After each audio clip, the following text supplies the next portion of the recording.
Are they reluctant? Is Hamas looked at as a liberating force or as a terrorist group from the people who go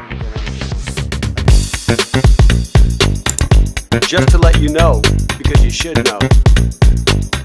Well, thanks for tuning in, everyone. Welcome to Just to Let You Know podcast. Today we have a really good guest. His name is Michael Amichai. Amichai. I love that last name, Amichai.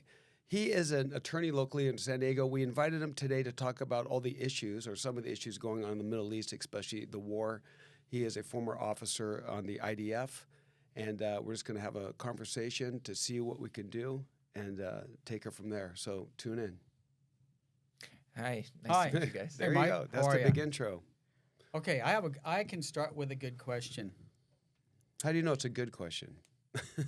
I Just don't, messing with you. but it could be. Okay, how about a question? So, what does it feel like when you're in Israel and you turn 18 and you have to go in the military? Is it something that people want to do, or is it something that a lot of people don't want to do? And what was your experience? I think my experience was unique in the fact that I grew up in Israel. They would call it modern Orthodox religious people. So not the ones with the shtreimel or All the gear.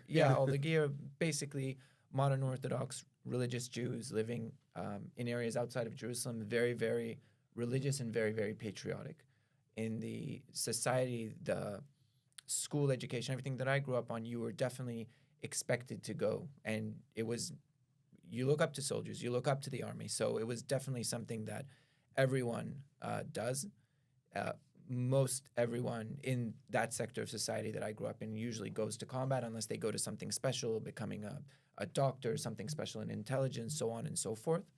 And usually you defer. The army doesn't give you too many problems after the age of 18. If you have a good reason to defer, for example, religious studies, you can definitely defer for a year or two. So that's what's expected of you to go at the age of 18, but they don't mind if you defer it for a bit. I joined at the age of 20. I did a program for a year and a half. And I'd say that it matures you. Right. It definitely matures you. And it's a sort of, I have a cousin who's almost the same age as me, 2 years younger, but he lives in England. So it was for him, during the age of 18, all he's thinking about is when he goes to college, university. And when you're 18 in Israel, it doesn't really work like that. From around the age of 16 and a half, 17, the army starts doing all the checks, medical checks, starts asking you where you want to go. You get invited for interviews. And usually by the time you're 18, your place in the IDF has usually been selected. Unlike Israel, America doesn't have to worry about too many people invading them, bombing them, threatening them, their existence. So we have it pretty good here. So what's that like, knowing that at any time or any moment you got to run into a bomb shelter? Because I see a lot of people, you see the sirens going off and everyone running into a bomb shelter. Are bomb shelters throughout Israel, or are they just in certain areas along the border? There's bomb shelters everywhere in Israel. In some areas, like definitely the villages that are next to Gaza or next to the Lebanese border, they're more common. Most people also, when you guys are realtors in Israel, you can either, if you buy an apartment in an old building, most people live in apartments. If you buy an apartment in an old building, you probably have to share the bomb shelters usually at the ground floor, and you have to share it with all your neighbors. But in the more expensive, newer buildings, you have a bomb shelter built into one of the rooms. So one of the rooms will look totally normal, except it has one window that has for lack of a better term, a sort of metal curtain that you open and close, and also a metal door.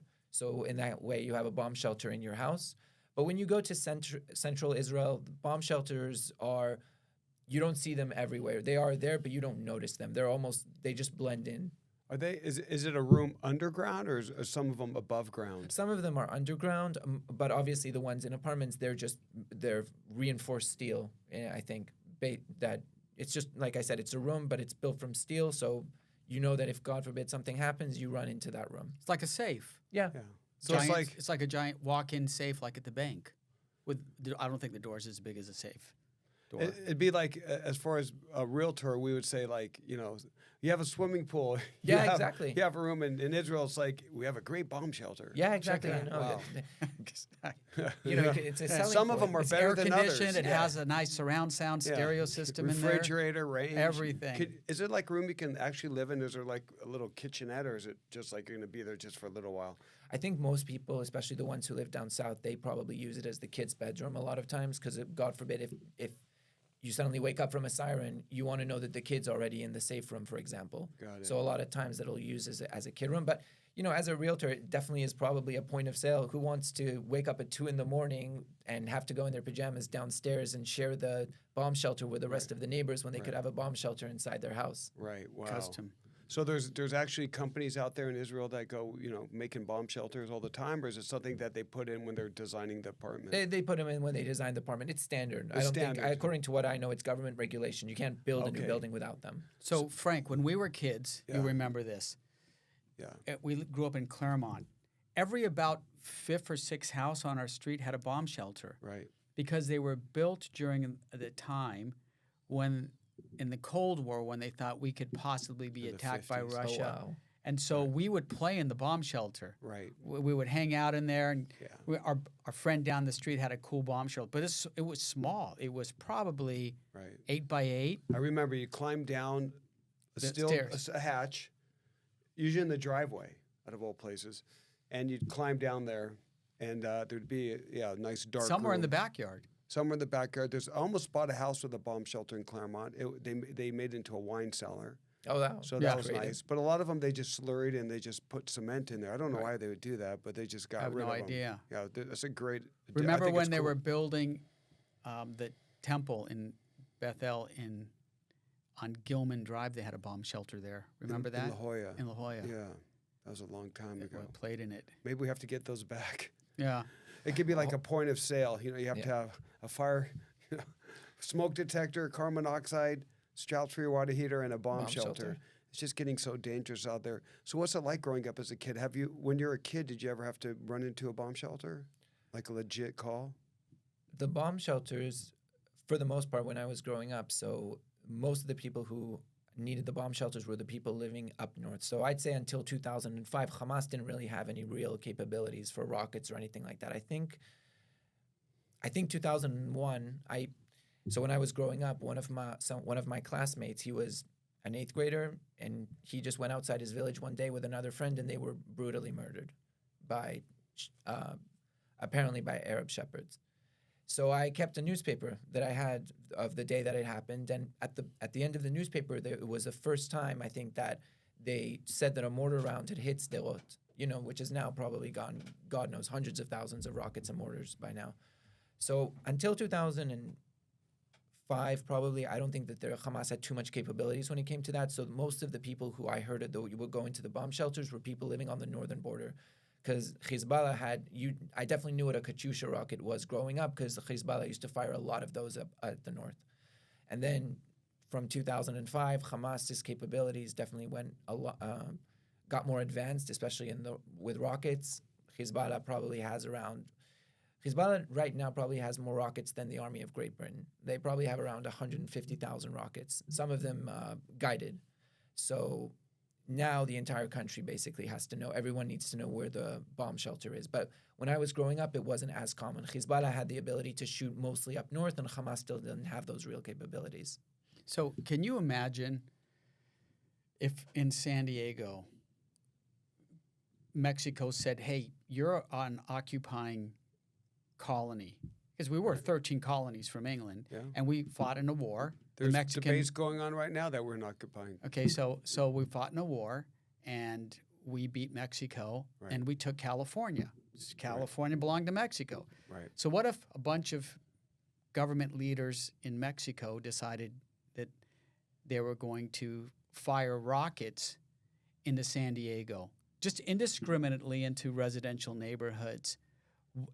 What would you think America's response would be? So fast, brutal. So why is direct. it that people around the world think it's okay for Israel to have to take rockets over the last 15, 20 years? Yeah, probably 15, 20 years. 20 years. Why Probably. why is that a commonplace? Can you imagine if a bunch of people from Tijuana Right. stormed the border at San Diego and decided to massacre 1,300 people and then kidnap them and take them back to TJ because they said, Yeah, but I don't think that's a good. I mean, that's. it is a good analogy because I'll tell you why. Because a lot of people believe that Israel is a colonizing racist country. But aren't there Arabs and Palestinians and other Muslims incorporated in Israel? Yes, of course.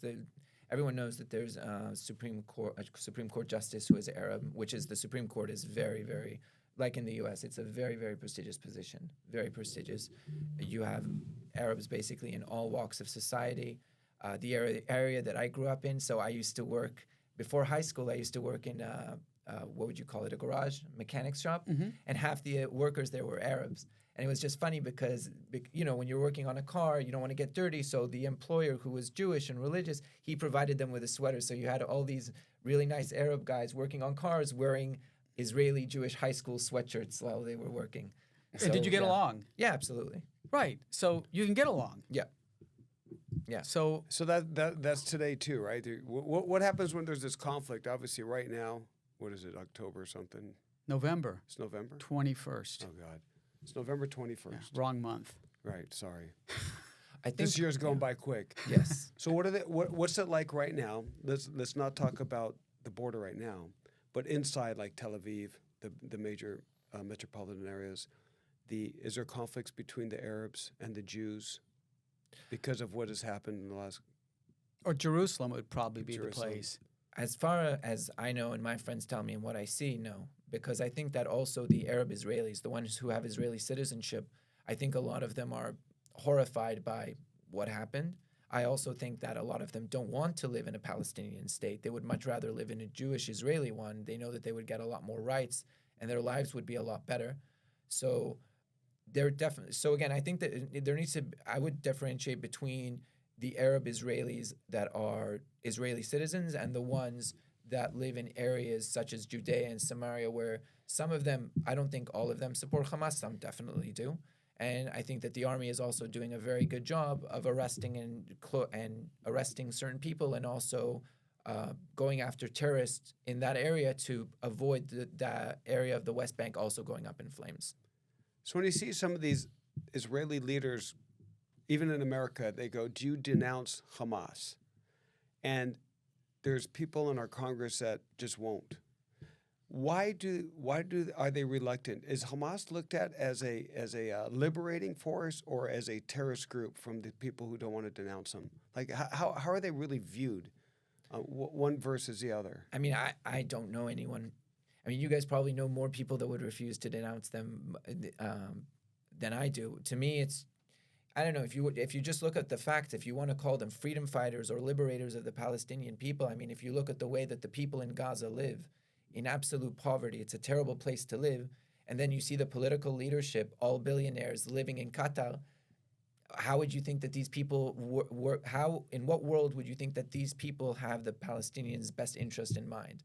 How can you explain that issue? And isn't it true that the PLO, the Palestinian Liberation Organization, was actually basically murdered by Hamas and thrown off buildings? Is that story correct?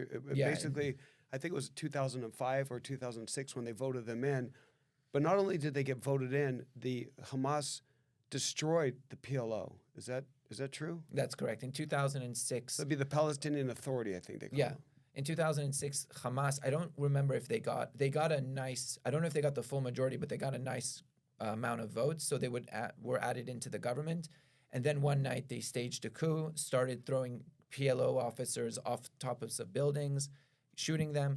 I heard stories from IDF soldiers. So there's Erez Junction, one of the points where you can go in and out of Gaza, obviously under heavy military surveillance and control. But Fatah officers were just throwing down their weapons and running towards Israel because they knew that if they stayed in Gaza, they'd be slaughtered. Wow. Okay, so they got a foothold, and then countries, including America, has given them a lot of aid. They call it aid for the Palestinians to build something, almost like Israel. They could have something really beautiful. but you only see these dirty, worn out buildings that look like you're in a third world or worse country. So it looks really bad that Israel lives really wealthy. And then you look at the Palestinians that live in, they call it an open prison. But where's all those billions of dollars going? Are they literally used for the Hamas tunnels? And why didn't they develop that land? Well, I think, again, I remember the disengagement in 2005, and I definitely thought it was a mistake when Israel basically pulled out all its settlers unilaterally and just gave all of that area to the Arabs living in Gaza for nothing. And 2006, like you said, basically Hamas was voted in, and they take all that money, and like you said, they basically just use it for weapons and for anything that's for destruction, and for the most part only for their interest, not for the betterment of the Palestinian people. I mean, you're talking about billions and billions of dollars. It really bothers me when people say, Israel shut down the water and Israel turned off the electricity. It's like, you had billions and billions of dollars in which you managed to make 300 miles of tunnels with electricity, but you couldn't build a power plant for 2 million people. Right. You couldn't desalinate water that you have right there on the beach. Right. But that's what you chose to do with the money, and then somehow it's Israel's fault that 15 years later we shut down the water and power after you've killed our women and beheaded our babies. Right. So the funny thing about Israel, and I've been there, and I've been to the border in Gaza, and you can see pictures. The beach on Gaza is beautiful. It is. I mean, it could be one of the best beaches in the world. Gaza could be a resort destination for the entire area because it's so nice. The weather is great. I mean, it's like having the desert up to the beach. So you get, like, let's picture perfect. Arizona, and then you have a nice La Jolla. Exactly. And Right. so when you're there, you're like, oh my God, this weather's why didn't great. we need some So- realtors, some developers here. So hopefully in the future, after this conflict is over, Right. they can maybe take stock and say, we have a gem right here. All Right. we got to do is just get organized Yeah, and stop digging the tunnels and start. and get these terrorists out of there because So here's my question. It seems like, obviously, Israel is getting bombarded with countries that are saying they're in genocide. They're killing babies. The ratio of a terrorist versus how many kids is 100 to 1, I think I heard. Mm. And my question is, if they're that concerned, which they should be, which I am as well. No one likes to see kids get blown no up. one wants to see a kid get I don't want blown to up. see anybody. I don't want to suffering. see any especially civilian. civilians. I don't want to see any innocent people get killed. Right. So why don't the Arab nations say, Hamas, drop your weapons and surrender, and leave? You don't have to surrender on the Israeli side. Just get the hell out of Gaza. You got the tunnels. Those tunnels must go pop out on their side too. They don't just pop out in Israel. Why don't they lay down their arms, give the hostages back, and leave town? That would stop all the bombing. But it seems like Israel's getting a bad rap for bombing them, but these guys continually fight. There's hand to hand, there's weapon to weapon, there's Well, let's hear. missiles to missiles. Let's hear what he has to say. To be completely honest, I don't think at this point that Israel would just allow Hamas leaders to walk out unharmed and unmolested. I think that they would either arrest them, or the Israeli defense minister likes to say the Hamas has two options, either surrender or death. Those are the only two options. But I absolutely agree with you. And I think some of the Arab countries, like Saudi Arabia or Bahrain, I do think some of them condemn Hamas strongly than some maybe of the other ones do. But at the same time, 100%, if Hamas surrendered tomorrow and all the hostages were returned, then Israel would leave the Gaza Strip. Israel has no interest in, like you said, it's a conscript army. That means that everyone in the country, just like everyone knew someone who at least either knew someone or knew someone who was killed, murdered in October 7th, everyone knows someone who's fighting in Gaza right now. Everyone. No one wants their sons or daughters inside Gaza. So my point being that, yes, 100%, if all the hostages were returned and Hamas laid down their arms, this would be over the same day. The same day. Are you surprised, being born and raised in Israel and now living in America, over the amount of anti-Semitic things that are going on right now. It seems like the entire world, again, are hating Jews. They're starting to put, the swastikas, the Jewish stars. They're trying to target the businesses. Are you surprised on that? Not really. I mean, I think that anti-Semitism has been around. It's the longest living psychological disease in human history. And I think that people are so ignorant when people say that Israel's a colonizer or stuff like that. You can walk anywhere in Israel. Israel has history, no offense to the U.S., amazing country, but history probably goes back for Americans, 200, 300 years, something like that. You have everywhere in Israel, thousands and thousands and thousands of years of history, be it Babylonian, Roman, Napoleon, Ottoman, it doesn't matter. There's thousands, and especially ancient history. If you go around Jerusalem, you can see so much evidence of the fact that Jews lived in that land. Right, they dug thousands up of years ago, all the time. If you go to the tunnels underneath the old city in Jerusalem, it's undeniable that Jews are native to Israel. Right. Undeniable. And the fact that people call them colonizers is either total ignorance or just plain anti-Semitism. It's one or the other. I think there's another reason. I think that in public schools in America, they don't teach that.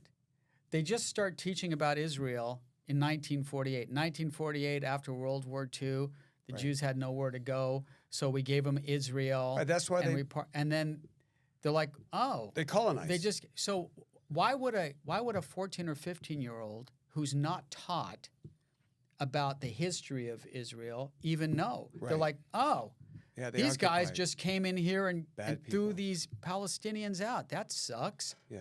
And so then they march in the street and they have absolutely no idea about that. So what's amazing is that the Israeli people were given a piece of dirt that had no oil under it. I'm thinking, like, out of all the oil in the Middle East, wrong piece we'll of give property. the Jews this piece of sand. There's nothing there. There's an ocean and there's sand dunes, and good luck. And look what they created. I mean, the Jews are just known for their mindset is always to achieve, to create, to better the world with their technology, medical. I mean, they have so much to offer, but it seems like even though a lot of Jews, you look at so many Jews are just known for outstanding achievements, but that's all forgotten all of a sudden. They're just occupying and let's kill them. Let's get rid of Israel from the river to the sea. It's like the thing is, in America, we have the month of May dedicated for Jewish American Heritage Month, but you never hear about it.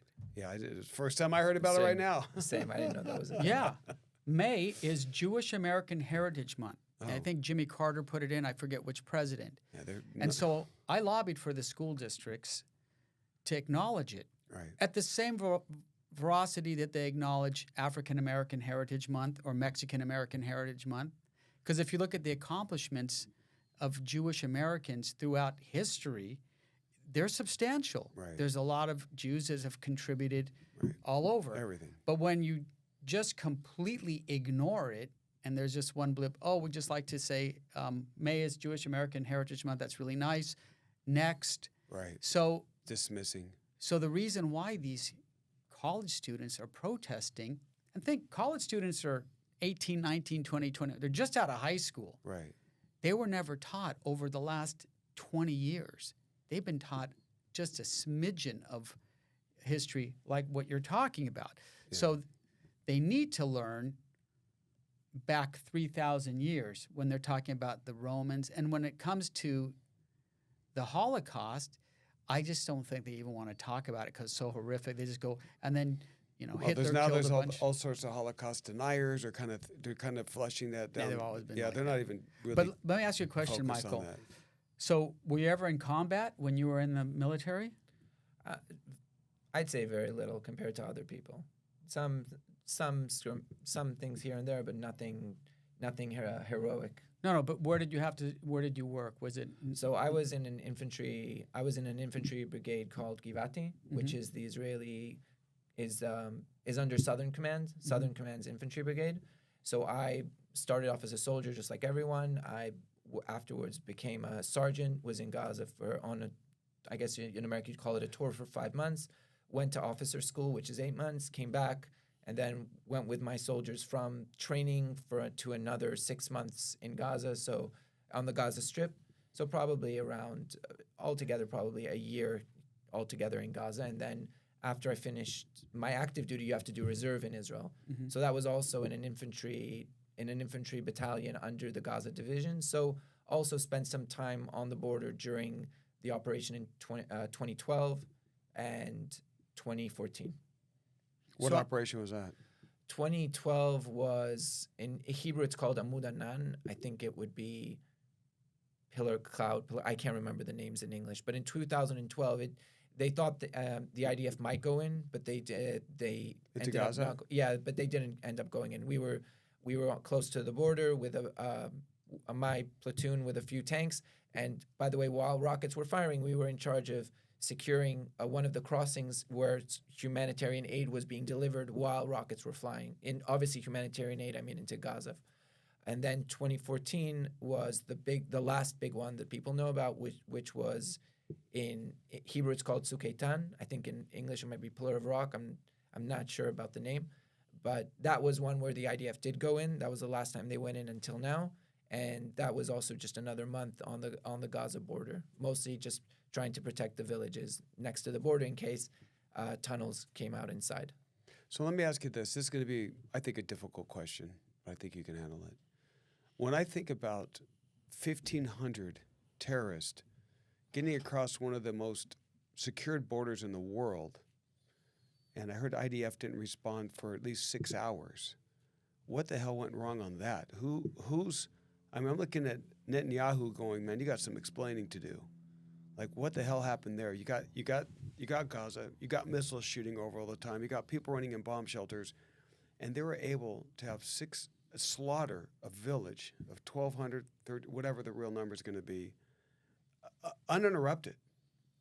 What happened on that day to stop the IDF from either launching a helicopter, having more personnel, and the country's not that big, and get over to that border? What went wrong? So I think that's a question that's going to be asked for the next 50 years. Until the 7th of October, the biggest intelligence fiasco in Israel's history was the 73 war. And this definitely dwarfs that. And I think, like I said, that it's going to be talked about for the next 50 years. And much better men than me will have to give answers and also give explanations.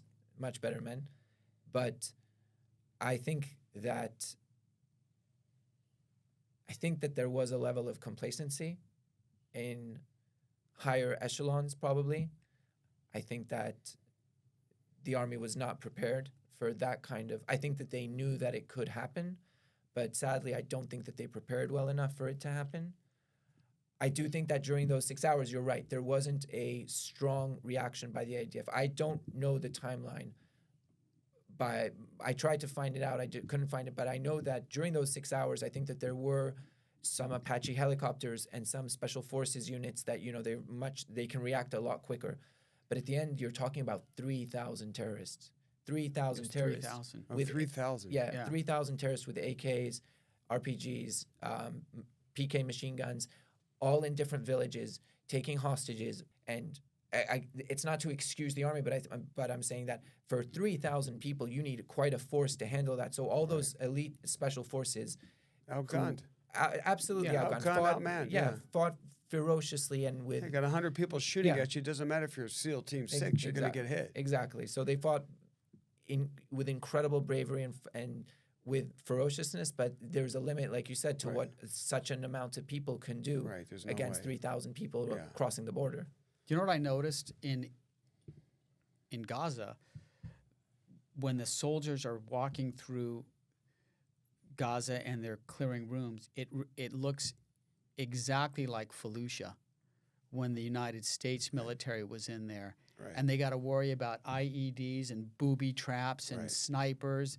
So how are they trained in this? Because this is like a SWAT operation, but every 10 minutes you had another SWAT operation. You got to breach this door, got to do this. Are they trained for that?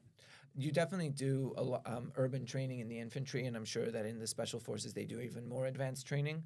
And I'm sure that during those I don't remember exactly how long it was. I think it was 3 weeks from the time that the army was basically from the 7th of October till the actual ground invasion happened. I think that they were also training ferociously. But yeah, you do go through training for that for sure. I in full confession, I haven't been in active duty for quite a while, but I know that I remember the training I received, and I'm sure that it's gotten better throughout the years. Can you, Frank, Mike, can you imagine how nerve-wracking would it be if you walked down the street and a bunch of people started throwing rocks at you, like just rocks, or shooting or chasing BBs at you with a slingshot? You'd be like, holy shit, this is dangerous.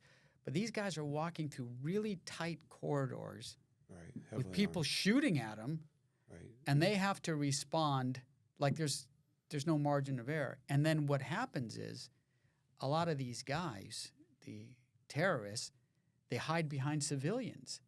So you hesitate for a second because you don't want to shoot a kid, you don't want to shoot a woman, and you're done. So you can't say that we want to limit the number of, well, you can say whatever you want. We want to limit collateral damage. It's hard to limit collateral damage when you're hiding behind people. No, yeah, that's the or whole putting your thing. whole That's infrastructure. the big argument. Putting right your now. infrastructure in schools and hospitals Right, and they going. did it on purpose. You know, they're not stupid. They're strategic. So Yeah, they definitely know that. And and as an officer, I remember going on. Every time you go on patrol, you have to brief your soldiers. And every time I remember, the last thing you say on the brief, because you want them to remember it, is that you don't shoot women and children. Right. The only time you shoot women and children is not if you see them coming towards you. It's not even if you see them holding a gun. It's only if they shoot at you. And Hamas knows this. Obviously, they know this. But they knew it back then also. And they used to send women and children to run to the fence to see our reaction time. Right. And they used to send kids the night before attacks that they did to see how far they can get to the fence before the IDF reacts and things like that. God, that's just so cruel. God, who's going to pick that straw? Hey, it's your night. Yeah. So, are they running with arms to see how long it takes to shoot? The ones I saw, I didn't see during my tours. I didn't see women and children actually holding weapons. It was mostly just the Hamas wanted to see our reaction time. In 2008, I had just gotten back from what they call in the IDF Sergeant's course. So it's a 3-month course. You learn how to basically command a squad. And I went back to my battalion, which was in Gaza. And then I think the night before I came back, there was if I remember correctly, I was told by some of my friends that there was a kid that was walking towards, again, the Erez crossing, one of the places you can go in. And he was walking towards the crossing, and the sniper was shooting like further away from him, like in the beginning further and getting closer and closer until basically he shot 1 foot in front of him to basically say like, you're not coming any further. Kid just like lifts his hand up, gives him the finger, and walks away. The next day at 5 a.m., a truck with 2 tons of explosives goes through the crossing and ignites. So yeah, they just test it. They always test. Wow. So this is a country, Israel, that has to live under this type of pressure. Constantly. And can you imagine what the anxiety level is like? Because we're human beings. Anxiety, depression, stress, the mental health issues must be pretty high. Is there a lot? I mean, like it's different being born there than being here and then moving there. So if you're born in Israel, do you just accept it from a young age that you have to deal with this, or is there a lot of mental illness and stress going on? I'm sure there's a lot of mental illness and stress. I'd say that during most of the time, the people who really feel this stress are the people down south, because Hezbollah doesn't usually fire rockets unless it wants to start a war. So usually the north is pretty calm. But, Hamas, every few months or so, they'll start shooting rockets. And you have kids who've literally grown up from the times that they were born till 18, that they just know that they live in this constant state of anxiety where they know that if they hear that siren, they have to run to the bomb shelter. And I definitely, even before October 7th, felt that Israel was not doing enough in order to solve this problem. Like, people who live down south a lot of times feel like second-class citizens, and one can understand why, because they said, well, you wouldn't allow this in Tel Aviv, right? Right. But somehow when it's us, it's okay. Right. Right. Yeah, that's a lot of stress to put on a kid or a family. It's a lot of stress. Yeah, but they still live there. So I would say, what is going to go on after? Because obviously the IDF is doing a job on a number on the terrorist. It's going to come to a rebuilding of, what do you think, the Gaza Strip and the Palestinians. Where are they going to start, and how's that going to look? I don't think, honestly, I don't even know if the Israeli prime minister has a good answer for that at the moment. I know that there's talks. I know that the current American administration would like to see a version of the Palestinian Authority control Gaza. That being said, you have to ask yourself questions on how that can be done for a few reasons. First of all, being the Palestinian, Abu Mazen can't even control all his territory right now. If you've seen, also prior to October 7th, but if you've seen what's happening in Jenin, for example, it's a city that the IDF has been going into a lot because Abu Mazen can't control it. Another thing that people, it seems like people have forgotten, Abu Mazen was democratically elected in 2005. The reason he hasn't done elections since is because he knows that Hamas would win. So again, if you're going to put a government that's unpopular also to control Gaza, how long do you think it's going to last? So honestly, I don't have a good answer. My only hope is that they can rebuild and think and come to the understanding that this life is not serving them. And I genuinely mean it as someone who sees himself on the Israeli right, that a lot of Israelis, including myself, would like nothing more than to see Gaza just become into a Singapore, to have a successful city. Probably Israelis that once upon a time in Jericho, which is also obviously a PA city, they had a casino that Israelis used to visit. We don't want to have this conflict. We don't want to have this problem on our southern border. Israelis genuinely are not bloodthirsty. And that's also what all the Arab leaders know and counted on when they started this attack. But I really hope that the Palestinians figure out a better way to govern themselves, because, we can argue West Bank or we can Gaza, but they're two separate places. There's no Israeli presence in Gaza. Yes, there was an Israeli blockade from the time Israel understood that Hamas was just using Gaza as a ground to launch attacks and buying weapons and creating rockets. 100% there was a blockade, but there's no settlements in Gaza anymore. The Palestinians, if they wanted to self-control and they showed that they actually wanted peace, and they wanted not even peace, they just wanted to be left alone. They just wanted to build and have then Israel would like nothing more than just to leave them alone. Now, is this a war because of religion, or is this a war because of ideology? Because Israel is a democratic state. If you're gay in Israel, you're fine. Right. But what if you're gay in one of the Arab countries? Seriously, what happens? I don't know about the Arab countries, but if you go to Gaza, you're probably going to get thrown off one of those high-risers that you see on the TV. There you go. Yeah. So, and what if you're a female in Israel? You can go in the army, and you can run for office, you can drive a car, do whatever you want. It's like being in America. But if you're a woman in Gaza, can you just go to a nightclub if you wanted to? Not as far as I know of. I don't know if I haven't been in the city ever but I don't think there's much nightlife for women there. So, yeah, but what I'm saying is that I think that is this because of religion, or is it because of an ideology? Like, they don't want. We don't want the same culture like what you have in Israel. We think that's right. We don't. It's haram. It's haram. We don't want your girls to turn into sharmutas and showing your cleavage and wearing skimpy outfits. No, you have to cover. Don't they have to cover up in Gaza? I think so. Yeah, correct. Because I haven't seen anybody running around without. I haven't seen anyone without a hair cover. Without a hair cover. So you can't. If you're.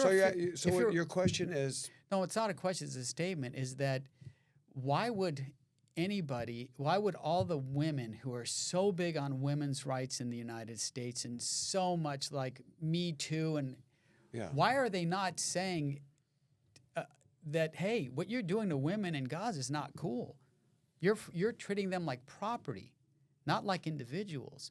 So Israel is the only correct? You were an attorney in Israel. No, Only correct. I would also add to that. I don't know why none of these feminist organizations have condemned the mass rape that has happened in October 7th. Not one. Not one. Not one. Is What that I've okay? seen on the news is very. But hold on. Let's let's go on this. So, because you said something really important, you're having women being raped, and not one women's organization that I know of Right. has condemned it. Right. They've remained oddly silent. Right. Why is that? They hate Jews.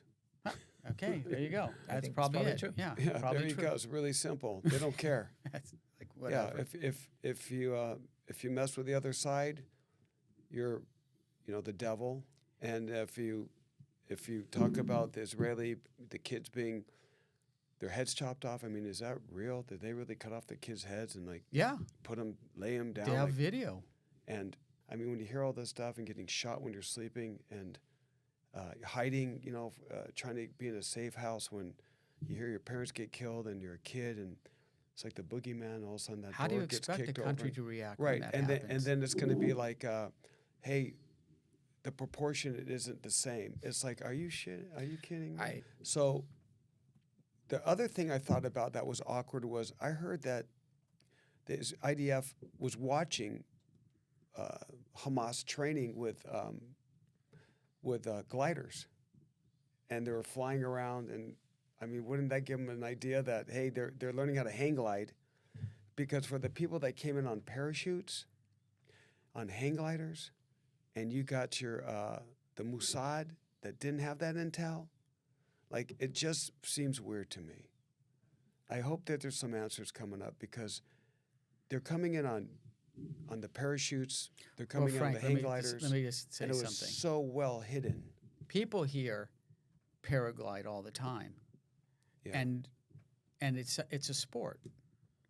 So if they're paragliding, I don't know if it's a sport in Gaza. well, who knows what it was in Gaza, but Right. you can't think. I mean, I'm sure they'll go. We Okay, gotta they're ask those paragliding. They're questions. going. Oh, they're paragliding. Right. Is a guy going to paraglide into a rock concert with a machine gun and kill everybody? Right. Like that's like just so far out of the realm of. Yeah, and let's go into No, but I think Frank actually is correct on that because I think that the IDF absolutely when they saw that I think they knew what the actual intention was, and if they didn't, they damn sure should have understood what the intention was. They're not opening a paragliding team in Gaza now. Especially when they're all blacked they don't- out. Yeah, they don't do anything that kind of intention without causing harm. I hate to criticize people who are better than me, and that's the IDF leadership, but I definitely think there was a lot of complacency. Yeah. And yeah. And you also have to understand that whole rave was a party of peace, and those are those Israelis were there in protest. I don't think they like Netanyahu, and they think that there could be a solution. So they were having a rave right by the border to say peace, love, unity. That's what the whole party was, and the ones that wanted to spread the peace the most are the ones who got wiped out. I don't know necessarily about the people in the party. I'm sure there was a mix of political views, but I can definitely say that the kibbutzim, the villages, those people vote for the left. Those people they want peace. Right. And again, when you see people on the news calling them things like settlers and stuff, like, no, that's mandate Israel. That is like legit sovereign land Israel. That's not your areas Occupied territories. of course, whatever you want to call it. It's not that. So and those people those people vote for the left all the time. Those are stronghold of the Israeli left. They want I don't know if they still do, but they want peace. Yeah, they're the ones that say give Gaza a chance, give Hamas a chance, and we'll all get along and break bread together. And look what they got in return. And it was a call that we all have our guards down. I mean, look at America. I always think that we're right now we're at 9/10. A day before 9/11. Millions of people are crossing our borders, and everyone's saying they're here to, make money and have good and asylum. But they've already caught many, many people on the list of terrorists, and 10,000 a day. I mean, can you imagine? There's 10,000 people. And when was the last time we saw 10,000? More than people? 10,000. A day? More. More? Sometimes there's more. Yeah. Okay. They don't even know how many people are coming over. Well, let's just go with the 10,000. Okay, so 10,000. It's a lot. 10,000 times 30 days. There's going to Yeah. be some people in there that don't like America that are here, and They're they've been coming doing, from all sorts of different and they've countries. been doing it for years. And what you see right now is these protests where they're flying the Palestinian flags, chasing Jews down, making them hide in the university In libraries, colleges. and they're all coming out, and they're just not even giving a chance and saying, "Okay, let's weigh this out." You don't only have what Hamas did to the 1,200 poor individuals that got murdered and raped and killed, but you're also talking about tens of thousands of rockets that's been launched daily into an area where they have to actually create this thing called the Iron Dome. Is that what it's called? The Yeah. Iron Dome or Golden Dome? To shoot down missiles that come in. Like, give me a break. You know, they want war. They will not stop. So eventually you'd have a country go, how many times are we going to take a missile? 10 missiles, 30 missiles. It's never reported on the news how many missiles fly over. You don't hear that in America. You just hear like, oh, something's going on in Israel. Not my deal, not my problem. But eventually you're going to say, okay, it's time to go in there and knock them back to Stone Age. And we're going to tell them to leave, and they better. And they know for sure now, which they proved, that those Hamas leaderships do use schools, they use hospitals. And I remember this one guy just saying yesterday, they only found 10 weapons in a hospital. Well, I never been to a hospital where there's one weapon found in a hospital. You're not supposed to have weapons in hospitals, especially high-grade military weapons with bug-out bags all over the place. Like, what do Hand you think? grenades. Yeah, hand grenades. There's only 3 of them, and you're saying the headquarters. Well, maybe we haven't got to the headquarters yet because of that's so true. intelligence. But when's the last time you're in a hospital and you go, oh, look, check out the AKs against the wall?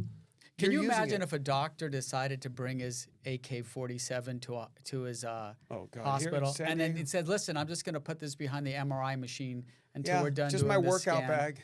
What else you got in that bag? Just nothing. Like Yeah. a couple hand grenades. No big deal. Yeah. Flamethrower. But what if a kid finds it? Nah. Yeah. You can't even in San Diego. You have to have, if you have a gun, it has to be in a locked container in Right. your own house. Right. There's signs in the hospital that say, "Don't Right. don't bring a gun in here. We don't Right. want any guns in here." And these So guys have it machine was just guns. a matter of time before this was going to happen, I think. I think it's a matter of time before, obviously when the people are in charge, the Hamas, the Hezbollah, all these terrorist organizations say, kill the Jews, cut their throats, attack them. And no one's really paying attention, like, they're just saying that. And then this happens. Seems like America should be on alert. Like there's some stuff going on right now. It's a little edgy, I think. It's scary to be a Jew in there's this America guy, right now. his name is Osama bin Laden. He wrote a letter after he bombed the World Trade Center. The World Trade Center. He didn't bomb it. He flew the jets. The first one. And then this letter has been circulating, and kids that weren't even born on that day, they're just young. They're reading this and they're going, "Oh, kind of makes sense. Yeah, I can see his point." I go, "You're reading a letter of a guy who orchestrated the death of 3,000 Americans. Yeah. How can you even?" So once again, I go back to education. Were they not taught about what 9/11 was and how horrific it was? Right. Because prior to that, it was really fun to travel. Yeah, people don't even know why the Jews got their own country because they got 6 million of them were torched and fried and killed in Germany, and there was nowhere for them to go. And every time they went to an Arab state, they're either killed or exiled. Just nowhere to go. So they decide, hey, these people have. They came to America. Now America's looking pretty like, hey, what are we going to do here? This is not looking good when your kids are on a college campus and they're like locking them in. Yeah, how are they allowing college people, how these universities who get federal funds allowing, these aren't peaceful protests, they're chasing Jews in libraries where they're kids, man, 18, 19, they're scared. And they're just waving the flag just so close to their face, like they don't actually maybe punch them or kick them yet, but it only takes one. And then that mob mentality goes, and they're allowing this to happen. How come we don't have an upright to shut that university down? Just go lockdown until you guys get your things together. You can't have these kind of protests. Yeah, you can let the Palestinians do their thing. That's fine. First Amendment, we get it. But to chase Jewish students and make them hide, that's Nazi Germany again. But these universities are still getting funds, federal funds, millions of dollars to perform, and no one's saying anything. How's that working? Well, people are saying stuff. You can't say no one's saying anything. There's a lot of people Well, saying not stuff. no one, but it's still happening. There's not a stop to it. Have you seen the university shut down? One girl is suing NYU. Okay, one girl. Wow. Right. Suing. Come on. It's emergency. Shut it down. I think that the college students, they probably, I'd say a few things about what you guys said. First of all, about America, and I think this also relates to the borders and everything. I think America is an amazing, amazing country. Amazing. But I think that America has the same issue that a lot of the Western countries right now is that for some reason they're embarrassed. For some reason it's not okay to be patriotic. For some reason it's not okay Right. to stand up for Western values. And I think that is extremely dangerous, especially when it happens in America, because first of all, America is an example to all other Western nations. And America is also the strongest nation in the world. So if America, the biggest, strongest nation in the world, starts to back down and say, well, you know, we're maybe a bit embarrassed, maybe we don't really believe in what we say we believe, maybe we should be ashamed of being such a great superpower, then the thing that's going to fill that void is going to be far worse than whatever America is. Right. And I think that that's a big problem. But I would actually, if you don't mind, I would actually challenge you on one thing that you said. I don't think that Jews deserve to live in Israel because of the Holocaust. I think that even if the Holocaust hadn't happened, Jews deserve to live.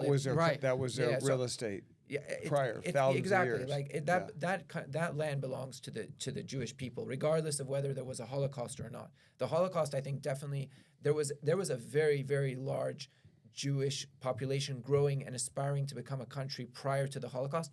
No doubt that the occurrence of the Holocaust made that happen a lot faster than people were planning to. But I think that the Jewish people's right to the land goes back, basically to biblical times. Beginning of history. Yeah, and when people say Zionism is I don't know what, 100 years old, 150. Zion is Israel. It means either Israel or Jerusalem, depending on the scripture. That idea that Jews belong in the land exists long before Christianity or, of course, Islam were ever founded. So one of the terms you hear is you're a Zionist. What does that mean? Does that mean that you support the efforts of Israel? Is it that easy? Is that all it means? I think everyone's taking it to mean something else. Right. To me, it means that the Jewish people deserve to live freely in their homeland. Right, and you support it. Yeah, you're a and supporter that. of Israel. Yeah. So you're a Zionist. They act Right. like that's a bad word. What's wrong with being a Zionist? Again, I think it goes back to them thinking that it's a sort of colonizing thing. Yeah, because they see this Apartheid. Yeah, There was South I mean, Africa. They're comparing them with. They use it in the Matrix. So They called yeah, What? in the Matrix. They called where all the people were Zion. Zion. There's a lot of Right. Jewish ideas in that. We're gonna go to Zion because the machines were attacking them, and so Zion was like a secret, and they could not let anybody know about the secret because it was the machines constantly wanted to destroy it. Very, very similar to Israel. You're right. It's Yeah. probably that's why they did it. Yeah, they did do that from that for sure. So what happens when you get brought into the military for 2 years? Is there people that once they're in decide whether or not they want to leave or whether or not they want to stay? Like, how do you become a career soldier in Israel, or do you have to go through a whole different academy? So the way it works, and I think this is different from Israel, it's different from the UK and the United States, is that in Israel everyone starts out as a private, and then slowly, if you're good and you want to stay, then you can become a squad commander, a sergeant, and then if you're even better, then you can go to officer school, and once you go to officer school, so you're also starting off your career. So actually, until I'd say a few years ago, for men it was 3 years. They cut it down to 2 years, 8 months. I think they're going to bring it back up to 3 after the war's over. But once you go to officer school, you're also signing on more time, and then you just have people who it becomes their career. My sergeant, when I started in, I mean, he was only 2 years into the army, and now he's a very high-ranking officer serving in Gaza. So here's the difference. In the United States Army, if you have a bachelor's degree, you go in as an officer. Right. In Israel, everybody goes at the same level, Yeah. Right. and you got to work your way up. Yeah. So it's like, I want to be the CEO. Well, you got to be the custodian first. Right. Which is better. Right. Yeah, from the ground up. And then you're like, okay, So everybody has an opportunity. Let me ask you something that I heard about the very Orthodox Jews in Israel. I heard that they will not fight for the country. Is that true? Or they don't want to wear a uniform, or how's that work? They want an They're very- exemption. So in 1948, after 3 years after the Holocaust had ended, there were, I think, around 5,000 to 10,000 ultra-Orthodox Jews. And Ben-Gurion, even though he wasn't a religious man, but he absolutely understood the value of Judaism, he said, like, look, these people have been wiped out. And these people are the people who study all of the ancient Judaism that we practice till today. So giving an exemption for 10,000 people is not such a big deal. That won't hurt the country. However, obviously that population, they tend to have a lot of kids on average. And today, I don't know the exact numbers, but I think you're talking about a good tens of thousands that potentially are supposed to go to the army, but they don't want to. And it's always this sort of fight between the ultra-Orthodox parties. There's two. There's one called Shas and one called Yadut Torah. And what they basically say is that all they want is they want money for their kids to go to school, to these schools where they study Judaism, and they don't want to go to the army. And I think not wanting to go to the army doesn't stem so much of not understanding the value of the country, but they see the army as these people they live in very, very segregated societies, and they don't want their kids to be exposed, say, to things that you see outside. So especially in the army, all these people who aren't religious, females who you don't dress modestly, for example, things like that. So it doesn't come out because they're anti-Israel. For them, it's that they feel that if their children go to the army, they'll probably not stay at the same religious level that they were. It's like the Amish. But Keep 'em it's funny separated. because the ultra-Orthodox Jews, their women are covered. Like if Right. you can't shake their hands and touch them. No. It's Yeah, it's very so similar funny to that how the Arabs. close It's like cousins. they're like cousins. Like don't fight with your cousin. Right. We're like that close. We have a little bit of discrepancy, but they're very similar. And I would suspect there's a level of respect, maybe not, between the ultra-Orthodox and some of the very religious in the in Muslims. Right. Like, They're pretty similar. they're very similar. Right. Because I see them. They wear, instead of having the headdress, they have a wig. So you don't see Oh. their real hair. Okay. The It's a- females. It's a wig. And they Right. wear skirts. Oh, got They it. don't wear pants. They have to wear skirts, correct? Correct. I don't know how the connection between those two sects actually works. I don't know that they're that close, but they definitely share. There's a Same lot of customs. modesty values that go into a Right. lot Right. of religions. Right, So, same, yeah. right, same customs. Yeah, many Yeah. of them are like. I mean, it used to be like that here. If you look at pictures in the 1920s, people at the yeah. beach, the men are in suits And the women hats. had the The women are like, all up here the like bonnets, this. the whole bit. Then Yeah, it like started the in Quakers. in the 30s when they started doing the can dancers and stuff, and Right, that's when it all and they changed. and then it was So let me ask you something else. A lot of people think that Israel, the citizens, get to carry guns. Like all of them get to carry a gun because you often see it portrayed like there's always some soldiers with their whatever you guys carry, ARs. But I heard there's really, really strict gun control in Israel, and the people that were being attacked didn't have guns. How does that work? So I think again I'd say there's two parts to that. So when you go to the civilians, so as a civilian there are pretty strict gun rules. Even now they're strict, but they're more lenient than they used to be. You can't buy a rifle in Israel as a civilian. You can't. You can buy a handgun. I believe you can't buy also more than one except for under certain circumstances. So if you meet certain criterias, which changed since I left, I believe that if you have a specific military combat training, or if you live in certain areas, then you're entitled to buy a pistol, for example. Like I said, no one is entitled to buy a rifle or anything like that. For the people who are on the villages on the border, again, that's one of the things that will definitely be investigated afterwards. That started while I was still so I remember that happening. But basically, were the rifles that those people had were given to them by the military. Mm-hmm. And then for specific reasons, which I'm sure that people will have to explain very, very soon, they decided to take their rifles away. So you saw a lot of people fighting with Glocks against terrorists with RPGs. Right. So, and obviously you're absolutely outgunned in such situations. I didn't know you can't buy a rifle. Right. That's just crazy. Right. So let me ask you something. In America, we have the Second Amendment, Right. and we have probably way more weapons than we do people. But that's one reason why it has been told that other countries don't invade us, because we have a militia. It's called the American people.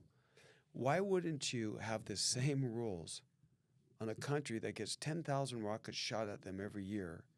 They get suicide bombs. They get buses, cafes blown up, attacks all the time, legit attacks from terrorists that say they're going to kill you. Why wouldn't your government allow people to have guns? So I think that America and Israel were definitely founded in different ways. I mean, in America, you can correct me if I'm wrong, but the Second Amendment is supposed to protect the people from the government, in essence. Right. That's Right. what it's made for. Yes. In Israel, there's no such concept. There's no such concept of the. There's no fear in Israel that the government is going to turn against its people at a certain point.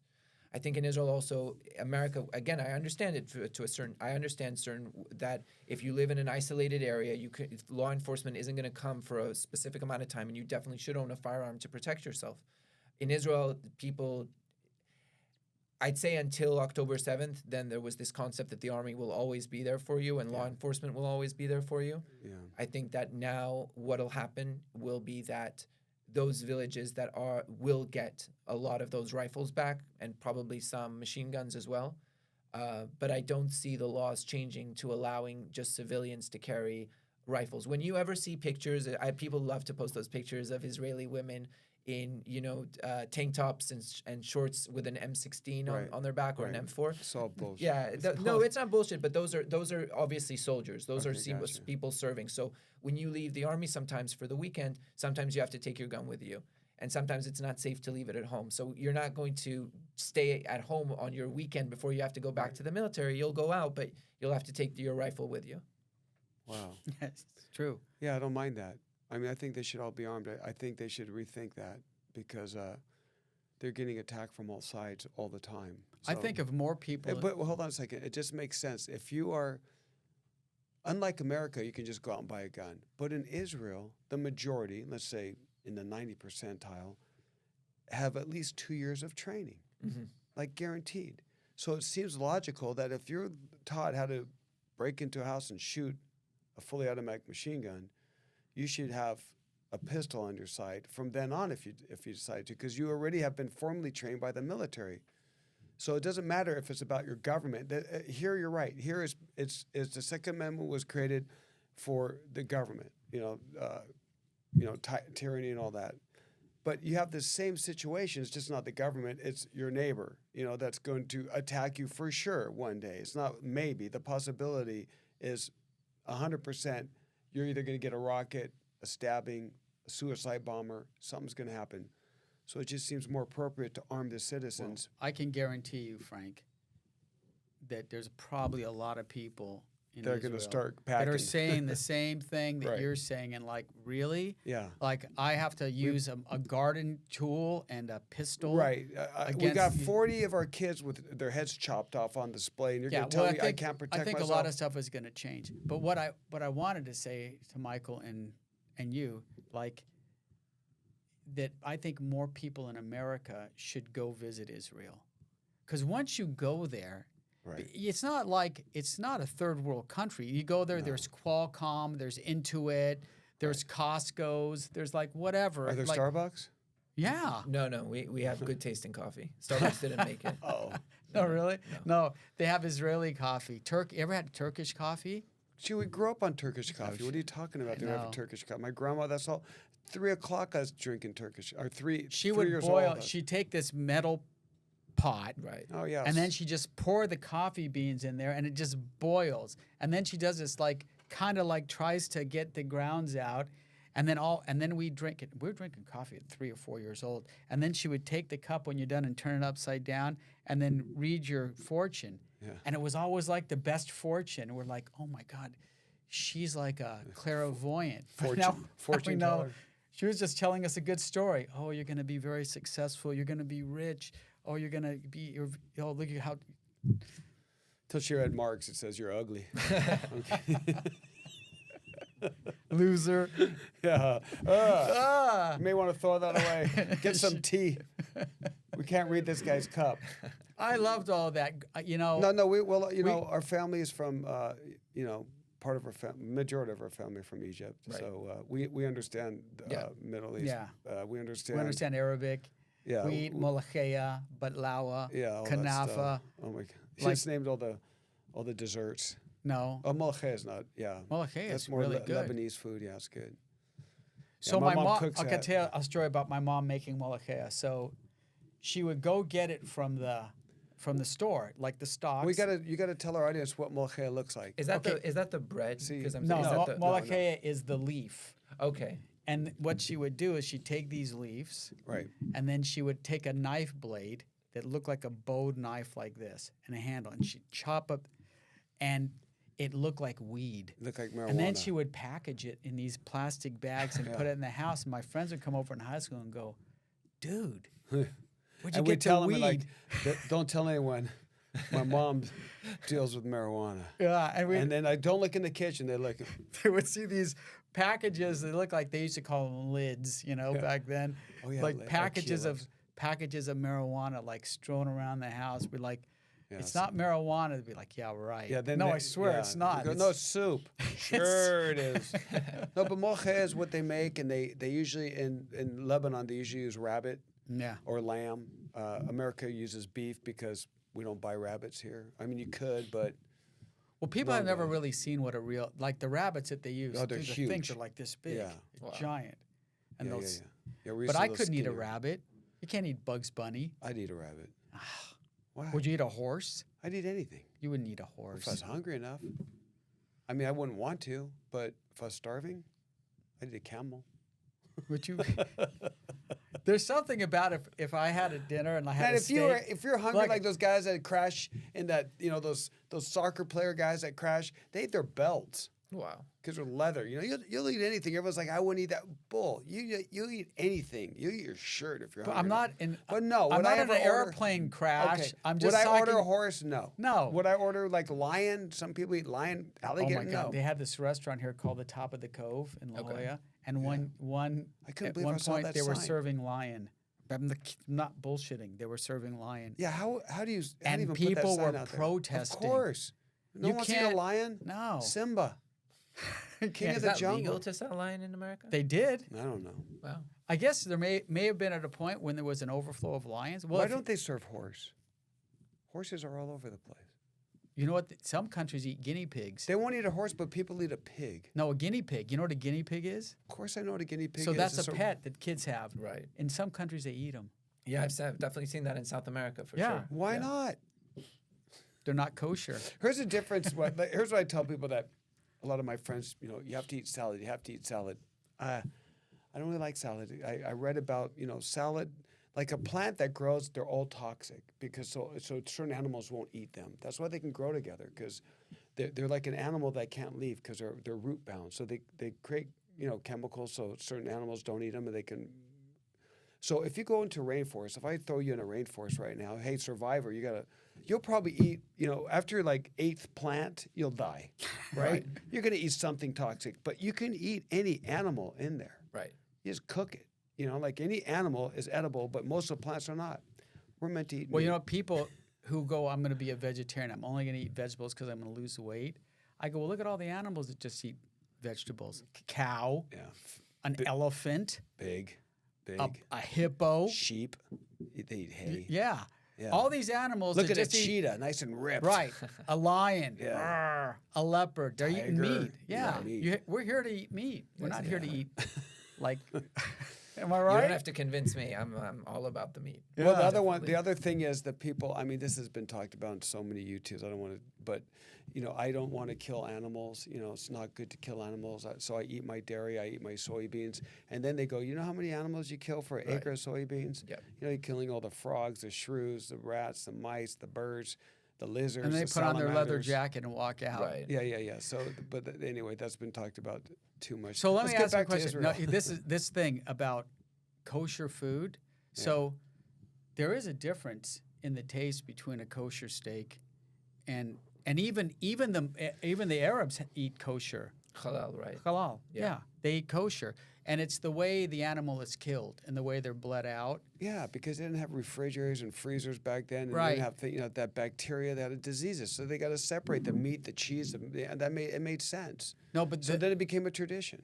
right, because I think it's a healthy diet. Yeah, There's that with the Mediterranean diet Right, is what yeah. they call it. It's a healthy diet. I love that diet. Couscous. My wife makes Moroccan food. You ever had Moroccan yeah, food? of course. Oh Of course. my- Moroccan food's the best. Oh my God. Almost as good as Persian food. My wife would kill me if I just said Persian food wasn't the best. Oh, Persian foods. Yeah, You yeah. know what? So you ever Persian food is So I have good. a friend, one of my best friends. It's my favorite. is One of my Persian best friends. He's Iranian, and he's Muslim, and he's Iranian, and he's Muslim. He's one of my closest friends, and we work together. And he goes, what do you? We did some deals, and he goes, what do you want as a present? I go, no, not anything. He goes, no, really, what do you want? I go, give me some of that saffron. Oh, yeah. It's it's like more gold. expensive. That is expensive. Yeah, It's super expensive, and you know what they do? They you got to be pull- good friends to get that stuff. Yeah, they pull it out of a flower. Oh my They're like God. individually, but there's imitation saffron, like not the real ones. Right. Yeah, But the good ones, the Persian ones, yeah. phew, But Persian, Moroccan, Iraqi, Lebanese food Yeah. is super good too, but Lebanese, Persian amazing. food is such good food. and you always find when people get together, because when I was an elementary school teacher, I had a multicultural day at my school, and I worked in an inner city school, and we had people from everywhere, and I was good friends with the parents. I talked to the parents. I go, everybody bring a meal, and all the kids. These are like 10, 11-year-old kids. I didn't teach my students to kill anybody, like they do like in Palestine. Wait, they where's te- this going? You just Because I'm going to go back to Israel. Oh, okay. They teach their kids to kill Jews at a young age. Here, I taught the students to love everybody, and let's get together and let's celebrate our similarities and let's eat together. And that's the big difference between. Yeah, but even though the weird thing is that if that's true and they teach your kids how to kill, It's Jews, 100% true. I know. It's just like, I know it's true, but why all the anti-Semitism from other people that don't teach your kids how to kill Jews? Like, why is there such a hatred for Jews? Like, if you That's a good question. right, I don't like, know. Like, why? What is it? Is Why it, would you hate anybody? No, but seriously, is it because of the Jesus thing? Well, no, because it has nothing to do with the Arabs, right? That's the Christian You know what's- thing. and you know what's So, wait, historically, Jews are just hated, like around the world. Like you can hate that person, you can hate that person, but collectively, everyone hates. And yeah. And they're showing it right now. It's so bizarre how much there's only goodness. 15 million Yeah, but it's, out of 8 billion. but out of all the disease, they found cures, the engineering, the medical, law, everything they do it well. Wherever there's Jews, there's success. You can give them Israel some sand, and look what they make from it. Like it's a good group of people, but why the international hatred? That's what's so bizarre to me. Like what are Maybe they, that's the reason. and- maybe because they are and successful. they're the religion of tolerance. Like if you go to Israel, yeah, the gay rights parade is there. It's the biggest one in the world, except for I think America, right? It's like the biggest gay rights parade is there. You get to have freedom of religion. You could be Christian, Hindu, Muslim, Jewish, all living together. They welcome everyone. They split it. But there's still a general, and no one knew the level until this just happened. And now you see it even on our Congress people just saying, we're not doing it. We don't want to, Israel. Dude, that's No. Michael answer. No, I mean you have the United Nations again. They couldn't condemn Hamas. For example, they don't want Israel to Yeah. exist. No, United Nations. I think it doesn't honestly matter. I think it's just something that goes back in time. Jews have been hated for being communist or for being capitalist, for being stateless, for having a state, for being rich, for being poor. I don't know what the reason is, but That's I what I just mean. feel The there's DNA always a is so reason to bizarre. hate Jews, apparently. And they're always having to run. They can't just they're the best people for populations. They always get the solution. You know what I mean? You got a problem. I mean, even as a Muslim, if you get in trouble with the law, you want a Jewish attorney. You know what I mean? If you get shot, you want a Jewish surgeon. Yeah. That and the Persians are really good surgeons and engineers too. They're very well educated. smart. people. Yeah, super smart. Very smart. True. But it seems like they would just get rid of this religious. Well, this, the Jews and the Italians partnered up in America during the mafia. You had Meyer Lansky, Bugsy Siegel, and they're involved in everything. The Irish and the Irish. They were like With Lucky Luciano, Lucky right? Luciano. Yeah. They partnered with Lucky Luciano, and they did the casinos. Numbers yeah, because the guys. Jews are the good accountants. Right. It was Sorry to stereotype, but it's true. It's not even stereotyping. I know. Yeah, you always have this. There's like Jews. But are what they don't smart. understand, most people, is Jews come in all colors. You have course. black Jews that Yeah, are the Israel- Falashins. right? They're black. They're like brothers. Those Israelites. You that claim have to be the blacks. Sephardic Jews. They're dark skinned. Right. They're Right. Italian. Right. They're Semites. Spanish, They're Right. they're from the Mideast. And then Right. you have Ashkenazi Jews. European. They're white from Europe, Poland, Right. Lithuania. Right. So when they They're say all it's over the no, world. because they say it's a white, Right. it's a white racist state. Like they're not white. So false. They're all Right. they're all different colors. Multicultural, multicolor. They come in all shapes, sizes. Yeah, it's just And then different levels of belief. You have some that aren't. They go to temple maybe once a year at Yom Kippur, and then all the way to Orthodox. They're praying Friday, Saturday, Wednesday, whatever. Hey, in Israel, when the kid has a bar mitzvah, they're 13. Is that really they treat him more like an adult, or is that just like some tradition? Like, what happens when if you come from a religious community background like I do, then definitely once you're 13, you're expected to wake up in the morning and go to shul. If there's a fast like Yom Kippur, you're expected to fast the entire time. But yeah, there's definitely a sort of maturing thing. Again, I grew up in a more religious background, but yeah, there is a much larger expectation once you have a bar mitzvah to act more like an adult. Could you go to war at 13? No. What's your bar mitzvah? No, you're just expected, religiously, you're just expected to take on more. You're expected, you don't Maturity have level. Exactly, right. More Yeah, yeah. responsibility. They have Exactly. kids go to war at 13. You ever seen that thing about the boy soldiers? Yeah, but they're not Jews. That's not in Israel. We're talking No, about it's not in Israel. Yeah. But And we're not going to go But back I'm to- just letting you know I that know the conga and all that stuff. There's a yeah, whole there's bunch of stuff kids going on. that I are know. going to war, Yeah, I know. and they train them young. Well, even in America, there's a lot of bad people who are super young doing crazy stuff with guns. Found it's like a 13-year-old, a 14-year-old. I always get surprised when I see that. I'm like, wow, It's crazy. Yeah, what a life. So how are we gonna solve this? Since us three men are talking, you got the war going on. Doesn't seem like it's gonna end. It seems like what. Oh, it's going to end. Well, hold on a second. The intelligence that I look at is more like more Arab countries are starting to surround Israel from the Lebanon side. More American military camps are being bombed in Iraq. There's some stuff going on across the Middle East, not just with Israel, but anti-American, anti-Israel stuff that's happening right now. There's probably, I think it's up to 68 IDF soldiers are dead. I think something Like that. That's the number we're getting. Yeah. But there's also several dozens of Americans that are severely injured, and maybe a few have died on attacks on like the positions that we still have in Iraq, and it's not stopping. It's getting more and more bold, using drones and higher technology to kill. There's some stuff stirring right now, and it's not. I even think once they got Gaza surrounded, like let's say they're at the hospital, it's whatever date it is today, because we're going to watch this 2 weeks and it's going to be a different thing we're going to watch. We don't know what's going to happen, but it seems like there's a lot of things going on right now.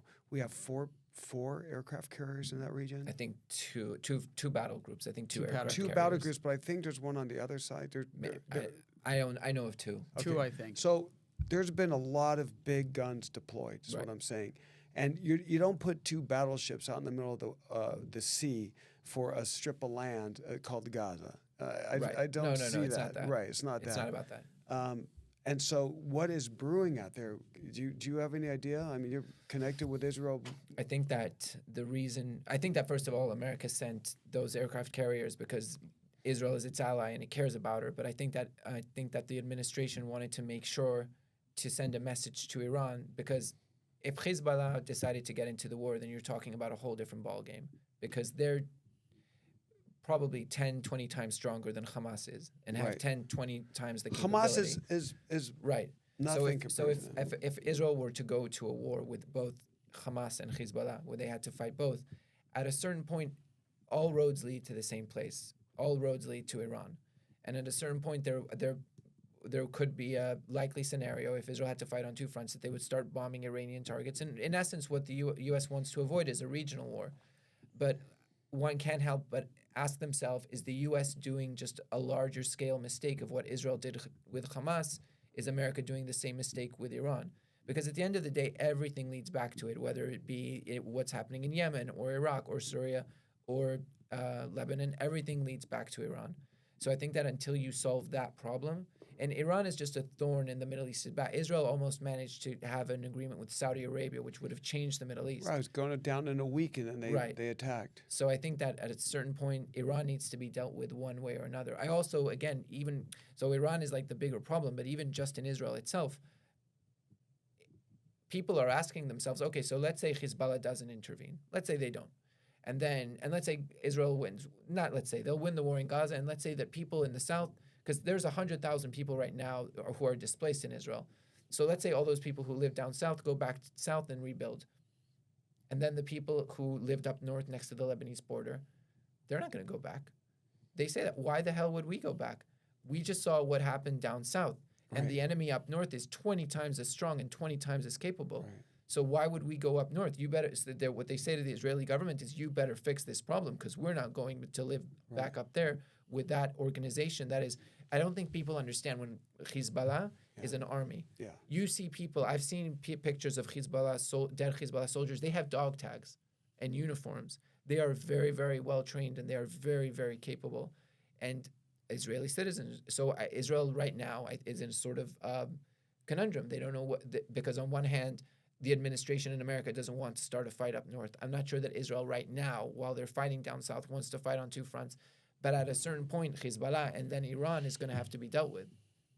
There's no other way around it.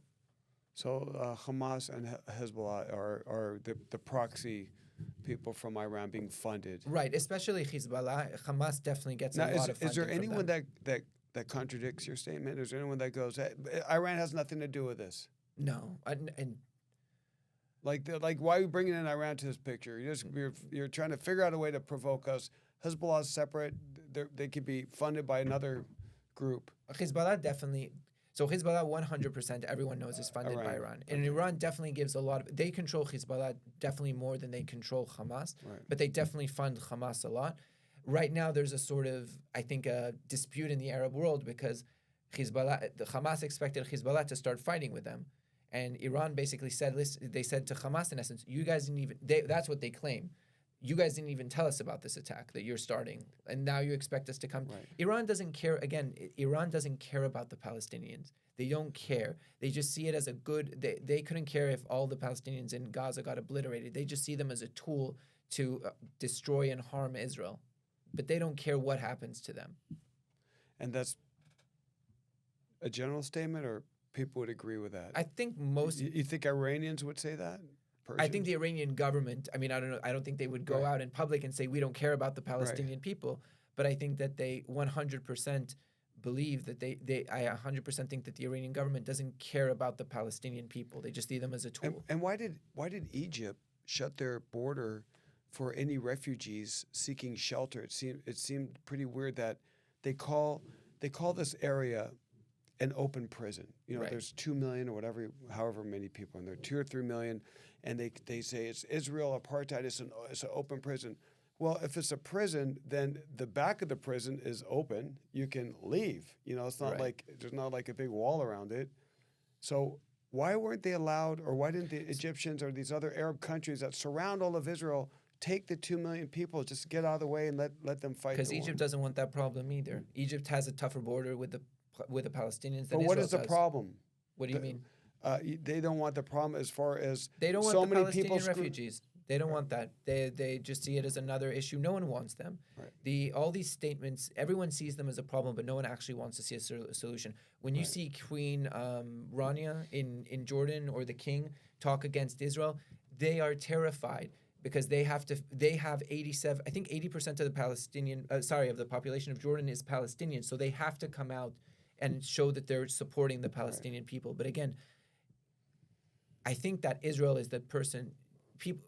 This sounds a bit funny, but I think Israel is the country that does the most to try and help the Palestinian people. Because I haven't seen. I mean, now Jordan has sent some airplanes and they're trying to send support, but in essence, no one really. They don't really care. No one cares enough to try and take refugees. Right. Instead of sending in, you see, I think there's 1,100 trucks that go in a day. Yeah. 1,100 trucks, and they have all the supplies.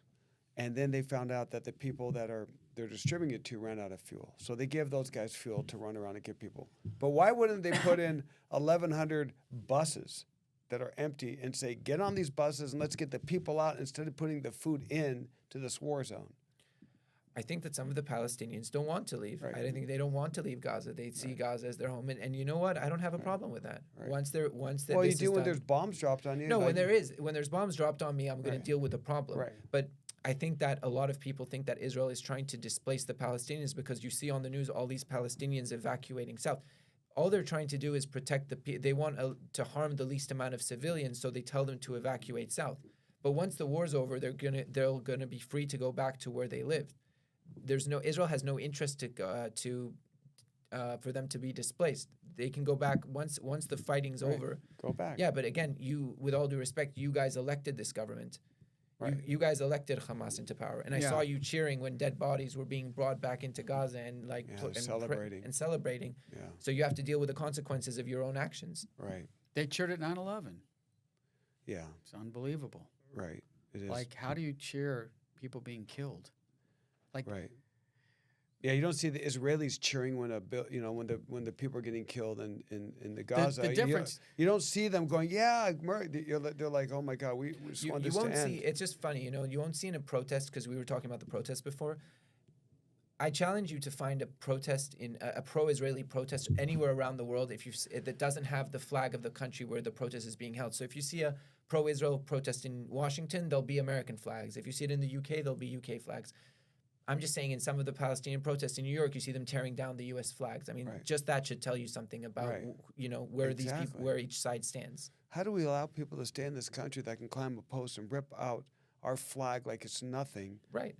That your people died for and fought for and sacrificed their lives just to protect. Right. Using our constitutional rights to be equal to I can tell you what they'll say. They'll say, we died to give you the right to do that. We died to give you the right to kneel if you want to. We died to give you the right to... Yeah, but there's a certain amount. I understand. But isn't there a law that says you can't burn an American flag now? No, Did they pass a law? I don't know. No, I think they let you I think they'll let you burn it now. I think there used to be one. People are burning them left and right. I don't see people going to jail for burning a flag anymore. But you used to be able to kick someone's butt if you saw them burning an American flag, and now you just got to watch and get upset. You have to see where a lot of these protests are being held. They're being held in cities where they feel safe to hold them. There are some areas that won't fly. That, like, you want to go into certain towns and go, we're going to do a Palestinian rally. They're saying, you ain't holding one of those here. Yeah. It's just not going to happen. Would they have that accent too, Mark? Yep. Just like that? 100%. You ain't going to do that. So anyway, here. there's a whole bunch of stuff happening in Israel and in the Middle East, and it's really sad to watch. It's sad from the first slaughter. That was like so horrific. We haven't seen that since 9/11, and Jews haven't seen that since Germany. No one's seen that, unless it's in countries that we don't, a lot going on. And then you have the thing where there's so many kids in Palestine that every time you blow up a building, you're wondering how many kids are getting smashed and how many people are getting ruined. It's just like so devastating to see children and these people getting smashed. It's just all around bad. It's just like 100%. This needs to stop, and everyone just has to. Well, you know what's funny is some of these Congress people, one of them, Ocasio, whatever her name is. One of them. This needs to be a diplomatic solution. How do you negotiate with somebody who will kidnap a 9-month-old baby, or someone who will burn people alive? Like, that's the government. They're saying that's going to be the diplomatic solution. There's no diplomatic solution here. The solution is you have to get rid of Hamas, and then figure out a way so that the Palestinians can live in dignity and have their own government, and not be afraid that if they, like, you know what, if they say we want peace with Israel, they can be killed. You can't even say that. right, You're right. like, oh, you're a sympathizer. Right. Get rid of that dude Right. or girl or whatever. That's the hardest part. You just It's tough for them. So you can say get rid of Hamas, but Hamas isn't a group of people. It's an ideology. You can kill as many as you want. There's more coming up. You know, it's like Well, not going to go away. and the but- Jews aren't going to go away. Frank, how Right. many Romans do you know? 0. How many Jews? Several. All right, the Romans tried to exterminate the Jews. How many Nazis do you know? No, I do believe that there's something about there's something about Israel where God has his hand watching them because Right. they're surrounded. If you look at a map, they look like a pea surrounded by, like, you don't even know where Israel is. You're like, Right. where's Israel? Then they go here and they have to zoom in on it because it's so tiny. You go, that little area? Yeah. And even to today, don't mess with Israel. God will get you. I mean, that's always been known, and people forgot about that. You know, like 6-Day War. There's a lot of times where Israel should have been annihilated easily, and for some reason, call it luck, call it this, call it that, they happen not to. And this is another time where these people keep shooting 10,000 rockets. I mean, that's a lot of rockets. I mean, if I And put they're shooting them in residential right, neighborhoods. they're shooting There's no them at- military and for target. some reason, you know, the dome, you know, the technology, but it always seems like that's God's country, and you better. I mean, there's a reason why the Christians, the Muslims, and the Jews call that the Holy Land. There's something about that area that if you mess with it too much, the hand of God comes out and smacks you. You know, that's what you're seeing. I saw So- Ancient Aliens about that. Some people So are. I'm going to go from God to a friggin' UFO. Well, I What the hell? did because How you get that? because there's some theories. Believe that? There's some theories about aliens in that Talking about area. God, he's talking about aliens. That I don't know. Aliens, I know nothing Yeah. about. Maybe the aliens live under Israel. Maybe. Who Yeah, knows? I was Maybe it's a kidding. landing. Maybe it's No, like a, listen. If you look at religion objectively, you can easily take the people who believe in aliens, and it's just the same. and God. Yeah, I'm telling you, I've right. been seeing this connection. yeah. There's something going It's on. really weird. But I hope Israel lives forever, and I hope the I will. Palestinians can have their own little, their section, their city, and instead of putting all that money in tunnels and weapons, and now we know like 300 miles. I thought, a tunnel. Everyone thinks of a tunnel. We're in San Diego. A big tunnel is like the drug cartel digging a mile tunnel, and then popping up on the other side and trafficking whatever. But 300 miles, sophisticated tunneling, it's a lot of digging. And that's a lot of, architect, and that's a lot of engineering, that's a lot of money. So all that money is underneath the sand. Right. And they should take it up and start making buildings and education, but who knows, it's a conundrum. Somebody else would have been able to figure it out, but it's just sad. Been It's going just on for centuries. centuries. Like it's not. I wish that us three could sit here and figure it out and go, hey, we have a Right. plan. Yeah, it's going to happen. But We I got a don't- guy from IDF, you're Yeah. level-headed, you're Yeah. not this vicious guy that wants to kill people, but it's did I say the word KILL? Am I supposed to say that? You've said that so many times in this video. We're talking about a war. You can't say You K. can't. You can't say no, the word. You can't say. You have to say Not living. unliving them. Really? No, because it's a Algorithm? It's a TikTok algorithm.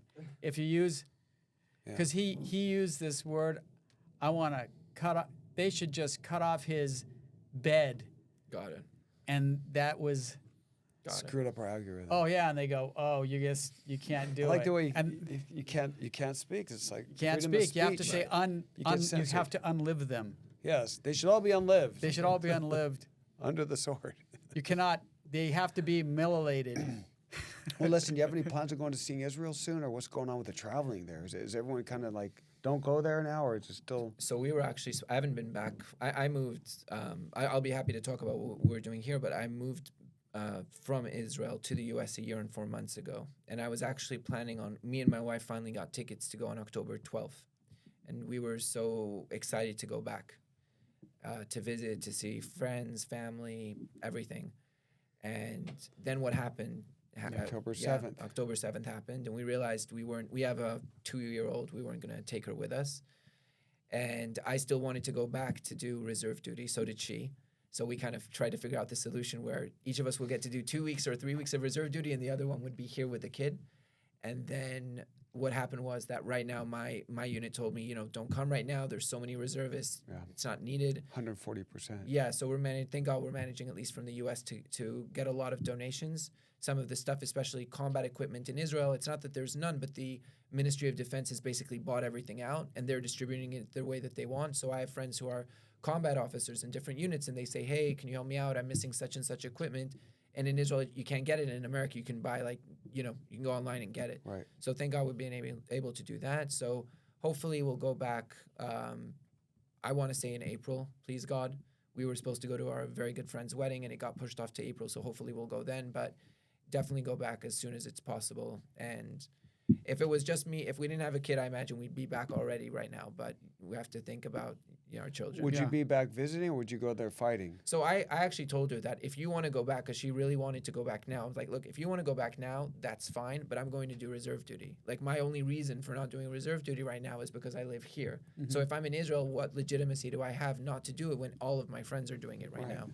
So like I said, right now I don't think we're going to go back, at least for another few months, but we have weddings and family that we can't wait to see, and a lot of food we can't wait to eat. Right. So yeah, listen, I think that people, and I'm sure you guys understand this, but I think that people who just look at the media and see Israel once in a while pop up on their screens, and they just see this as another line of conflict. This is a game changer. The country will not be the same. Like October 7th, there's Israel pre-October 7th, and there's Israel after October 7th. It will not be, for better or for worse, it will not be the same country again. But it's still our country, so, whenever as soon as possible, whenever we have a good reason to go visit, we'll go, and I hope that in the future we get to go a lot more often. Michael, if somebody wanted to donate to Israel and help the soldiers, what do you think is the best non-governmental organization to donate to? So I'm not going to speak out against any other organizations. I can say that our organization, which is basically a nonprofit that we have that I can provide the information for afterwards. We'll do it right now. We'll do it on the air. I don't have the we have a link basically. It's through Chabad. You know what Chabad is, obviously, right? So one of the Chabads here in San Diego, they basically opened a nonprofit, and we distributed 100% of everything that we got to the soldiers. The only overhead that we had was the ticket for the rabbi who had to go to Israel, because obviously someone has to go with those 20 suitcases each time. So we donated. So he brings the stuff. He brings the stuff, and because I know a lot of people, we gave bulletproof vests to soldiers in Gaza. We gave good water canteens to soldiers who are serving next to Jenin. My friend, he was an officer in the paratroopers, and now he's the supply officer of the entire battalion. Like I said, he said, look, we're missing such and such equipment. Can you help me out? Like, of course. So everything's now it's on its way to Israel. I say now because it was supposed to all go on Sunday, but because there's so many people sending stuff, it has to be basically split apart. So everything hopefully will get to his paratroop unit by the end of the week. Cool. Yeah. Wow. Good conversation. Good. Yeah. Thank you for coming in and trying to explain things. Is there anything else you want to say Yeah. to our huge audience out there? I would appreciate that. So I remember you guys came to visit us in Lawyer in Blue Jeans, and so when I was in Israel as an attorney, I worked in corporate law. When I came to America, I also did corporate for a while, but I never actually felt that it was for me. And then I talked to my friend. He said, look, why don't you try trust and estates? And I found out about Lawyer in Blue Jeans, and I applied the Israeli way. I sent them my CV, called them half an hour later, and said, when can I come to an interview? So Lawyer in Blue Jeans I've been there now for I think almost 6 months. You guys have been there. You know Justin, you know Jeff. It's really an amazing organization. I think originally it's called Lawyer in Blue Jeans because Jeff on his radio show liked to play Forever in Blue Jeans. Right. But I think that the reason that name stuck is because we really, really like to be, I'm thinking about how to phrase it in English, but we're not pretentious. We don't throw out those Latin words. You won't find them in our contracts or our agreements. We really, really just try and help the regular people who've worked their entire life and just want to make sure that their estate is distributed the way that they want. And we really, sometimes people will say to us, I want X and Y. And after work hours, we'll say, well, he said he wanted X and Y, but do you think maybe he meant A, B? He just didn't know that was an option. So we really try and find every solution for the client that we think is the best for them. And it's really a pleasure, to work in Lawyer in Blue Jeans because everyone there is exceptional people, very young and vibrant, and a great place. Everyone's very from the attorneys, the legal staff, everyone's great. And then again, just being able to help people. So if people ever need any sort of trust and estates work, then lawyer in blue jeans, you can't go wrong. All right. Okay. There you go. Shout out to Laura in blue jeans. Nice. It's nice to wear blue jeans when you're doing all that law. Absolutely. We're brokers brokers in in blue Lu- jeans. I'm a broker in a Lululemon. ABC pants. Broker and Lulu. Well, thanks so much, brother. Thank you guys. Thank All you, right. Michael. It was a Thank you pleasure. very Thank much you for for coming having on me the on. show.